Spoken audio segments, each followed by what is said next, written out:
Hello, welcome to angels food and craft. ഇന്ന് നമ്മൾ trending ആയിക്കൊണ്ടിരിക്കുന്ന ഒരു മാംഗോ ക്രീം റെസിപ്പിയാണ് റെഡിയാക്കുന്നത്. നല്ല അടിപൊളി ടേസ്റ്റാണ്. വെറും 3 ഇൻഗ്രീഡിയൻസ് കൊണ്ട് നമുക്ക് തയ്യാറാക്കാം. അപ്പോൾ അതിന് വേണ്ടി നല്ല പഴുത്ത മാങ്ങ ഞാനിവിടെ എടുത്തിട്ടുണ്ട്. അപ്പോൾ നമുക്ക് ആദ്യം തന്നെ ഈ മാങ്ങ ചെറിയ പീസസ് ആയിട്ട് ഒന്ന് കട്ട് ചെയ്തെടുക്കാം.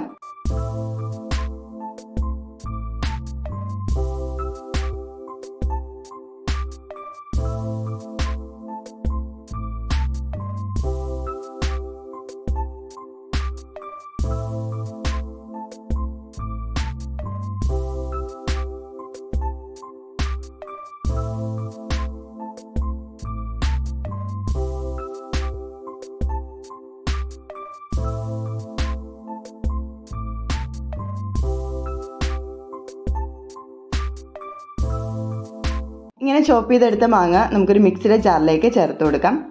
ഒട്ടും കട്ടയൊന്നുമില്ലാതെ നല്ല ഫൈനായിട്ട് നമുക്കിതൊന്ന് ബ്ലെൻഡ് ചെയ്തെടുക്കാം. അതായത് ഇപ്പോൾ നമ്മൾ നല്ലപോലെ ബ്ലെൻഡ് ചെയ്തെടുത്തിട്ടുണ്ട്. ഇനി നമുക്കിതൊരു സെർവിങ് ബൗളിലേക്ക് മാറ്റി കൊടുക്കാം.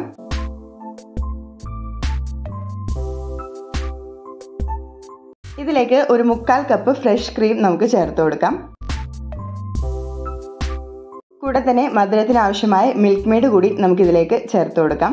മിൽക്ക് മെയ്ഡ് ഇല്ലെങ്കിൽ പഞ്ചസാര പൊടിച്ച് ചേർത്ത് കൊടുത്താലും മതി. പക്ഷേ മിൽക്ക് മെയ്ഡ് ചേർക്കുമ്പോഴാണ് അതിന് കൂടുതൽ ടേസ്റ്റ് കിട്ടുന്നത്. വീട്ടിൽ തന്നെ നമുക്ക് ഈസി ആയിട്ട് മിൽക്ക് മെയ്ഡ് ഉണ്ടാക്കുന്ന റെസിപ്പി ഞാൻ ഓൾറെഡി അപ്ലോഡ് ചെയ്തിട്ടുണ്ട്. അപ്പോൾ അതിൻ്റെ ലിങ്ക് ഞാൻ ഡിസ്ക്രിപ്ഷൻ ബോക്സിൽ കൊടുക്കാം. ഈ രീതിയിൽ നമ്മുടെ മാംഗോ പൾപ്പും ഫ്രഷ് ക്രീമും മിൽക്ക് മെയ്ഡും കൂടി നല്ലപോലെ ഒന്ന് നമുക്ക് മിക്സ് ചെയ്ത് ചേർക്കാം.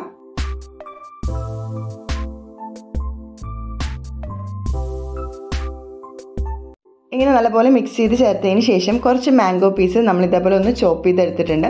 ഇതിൻ്റെ മീതയിലേക്ക് നമുക്ക് ഇതേപോലെ ഒന്ന് വെച്ച് കൊടുക്കാം. നമുക്ക് ഇഷ്ടമുള്ള ഡ്രൈ ഫ്രൂട്ട്സ് വെച്ച് നമുക്കിതൊന്ന് ഗാർണിഷ് ചെയ്യാവുന്നതാണ്. ഞാനിവിടെ ഗോൾഡൻ റൈസിൻസും കുറച്ച് കാഷ്യൂനട്ട് ചോപ്പ് ചെയ്താണ് ചേർത്ത് കൊടുക്കുന്നത്. നമ്മൾ കഴിക്കുന്ന സമയത്ത് ഡ്രൈ ഫ്രൂട്ട്സ് ഒക്കെ കടിക്കാൻ കിട്ടുമ്പോൾ നല്ലൊരു പ്രത്യേക ടേസ്റ്റ് തന്നെയാണ് ഇതിന്. ഇനി നമുക്കിതൊരു 2 മണിക്കൂർ ഫ്രിഡ്ജിൽ വെച്ച് നല്ലപോലെ ഒന്ന് തണുപ്പിച്ചെടുക്കാം. അപ്പോൾ നമ്മുടെ മാംഗോ ക്രീമൊക്കെ ഫ്രിഡ്ജിൽ വെച്ച് നല്ലപോലെ തണുപ്പിച്ചൊക്കെ എടുത്തിട്ടുണ്ട്. അപ്പോൾ ഈ എളുപ്പത്തിൽ റെഡിയാക്കി എടുക്കാവുന്ന ഈ മാംഗോ ക്രീം എല്ലാവരും തന്നെ തീർച്ചയായും ട്രൈ ചെയ്ത് നോക്കുക. നല്ല അടിപൊളി ടേസ്റ്റാണ്. അപ്പോൾ അടുത്ത റെസിപ്പി ആയിട്ട് കാണുന്നവരേക്കും ബൈ. Thanks for watching.